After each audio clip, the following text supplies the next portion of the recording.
em vários lances claros. Hoje erram em alguns lances interpretativos. Tá certo, tá falado, Vini. Boa.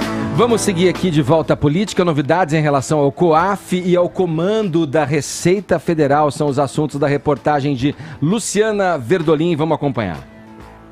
A transferência do COAF, do Conselho de Controle de Atividades Financeiras do Ministério da Economia para o Banco Central, será feita via medida provisória, que tem validade imediata, mas que precisa ser aprovada pelo Congresso Nacional. No início do governo, o COAF estava subordinado ao Ministério da Justiça. Foi o ministro Sérgio Moro, inclusive, quem indicou o atual presidente do COAF, Roberto Leonel. A expectativa agora é que Leonel seja substituído por um servidor de carreira do Banco Central. O ministro nega que tenha perdido a queda de braço. A gente nunca pediu para o COAF do Ministério da Justiça, mas foi colocado. Houve uma alteração na medida provisória, foi para a economia. E se entendeu na economia que a melhor formatação, em vez de ficar na economia, seria ficar vinculado ao Banco Central. O importante é garantir a independência do COAF da sua atuação. Após a transferência, caberá ao presidente do Banco Central, Roberto Campos, definir o nome do novo presidente e os integrantes do novo COAF, que deverá passar a ser chamado de Unidade de Inteligência Estratégica. O porta-voz aqui da presidência, Rego Barros, garante que isso não vai significar qualquer tipo de prejuízo à fiscalização. Jair Bolsonaro, ele tem a preocupação claramente já divulgada e esboçada para a sociedade de que o combate à corrupção seja primordial e esse combate deva ser realizado pelos órgãos que melhor tiver capacidade de fazê-lo. O temor da Associação Nacional dos Peritos Criminais é exatamente que a transferência possa prejudicar o trabalho de enfrentamento ao crime e à lavagem de dinheiro. Hoje o COAF é composto por integrantes de diferentes órgãos, como o próprio Banco Central, Polícia Federal, Controladoria Geral da União, Comissão de Valores Mobiliários e a Receita Federal. Passando para o guarda-chuva do Banco Central, o risco é de que essa parceria não seja mais viável. São poucos os países que possuem unidades de inteligência financeira vinculadas ao Banco Central. A associação lembra do caso do Uruguai, que teria sérios problemas de fiscalização e de regulamentação da atividade não bancária. O presidente da Associação dos Peritos, Marcos Camargo, não esconde o temor de que a mudança prejudique futuras investigações. É fundamental que se leve em conta a complexidade das organizações criminosas no Brasil, principalmente quando se fala de corrupção e lavagem de dinheiro. Então, para enfrentar essa realidade, é fundamental que o COAF, para que ele continue sendo uma ferramenta importante para investigação, como um subsídio para a produção de provas periciais, que ele esteja numa estrutura robusta. Depois de encontro do ministro da Economia, Paulo Guedes, com o presidente Jair Bolsonaro, o secretário especial da Receita Federal, Marco Sintra, anunciou que o governo vai substituir o número 2 da Receita, João Paulo Ramos Fachada, pelo auditor fiscal José de Assis Ferraz Neto, que atualmente trabalha na área de fiscalização da Delegacia da Receita Federal em Recife. Segundo o porta-voz da presidência, o presidente conversou sobre o assunto com o ministro Paulo Guedes, mas não teria interferido na escolha.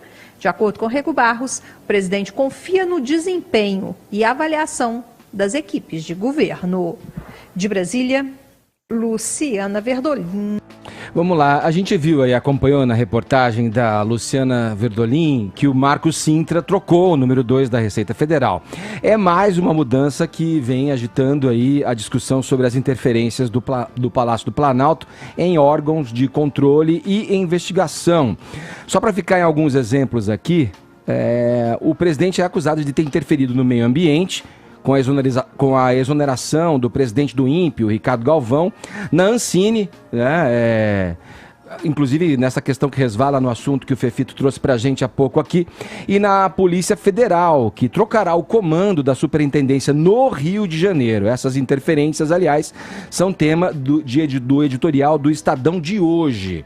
Eu passo a bola para você, Caio, perguntando se essa é ou não uma postura condenável, suspeita, para dizer o mínimo, na tua opinião. Eu queria focar meu comentário especialmente na questão da Receita, da Polícia Federal e do Conselho de Controle de Atividades Financeiras, o COAF, né?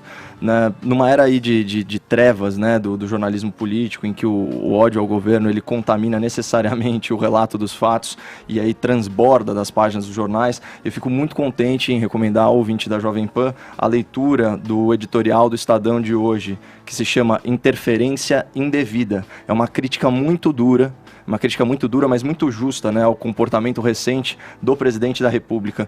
O espírito dessa crítica ele pode ser sintetizado no parágrafo inicial desse editorial. Vou ler aqui para o ouvinte, abre aspas. O presidente Jair Bolsonaro tem se dedicado nos últimos dias a constranger órgãos de controle e investigação, que por definição devem estar completamente a salvo de pressões políticas. Afinal, depois de tantos protestos dos cidadãos contra a corrupção, o mínimo que se espera é que não haja mais no país quem consiga escapar da lei em virtude de conexões e boas relações com quem está ocupando temporariamente o poder. E eu queria estender essa crítica do Estadão também ao STF num assunto relacionado. E aqui eu me refiro especialmente ao episódio da liminar concedida a Flávio Bolsonaro pelo presidente do tribunal, o senhor Dias Toffoli. É aquela liminar que paralisou ilegalmente as investigações iniciadas a partir de relatórios de inteligência financeira do COAF. Isso é a definição da expressão que o Estadão cunhou muito bem, que é a definição da expressão escapar da lei em virtude de conexões e boas relações.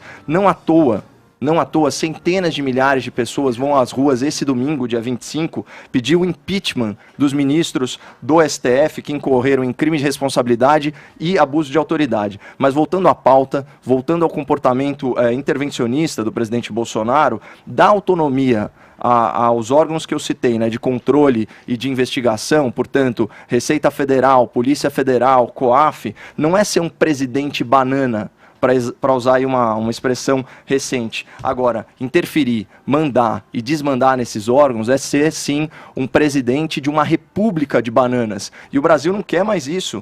O senhor foi eleito, o presidente Bolsonaro, para frear, para interromper a cleptocracia lulopetista, MDBista, tucana, não para continuar com práticas aí patrimonialistas. Substituindo, né, essa interferência com base na ideologia, né? Você não pode continuar com práticas aí patrimonialistas que colocam o Estado a serviço de uma elite, a serviço de um partido e muito menos de uma família.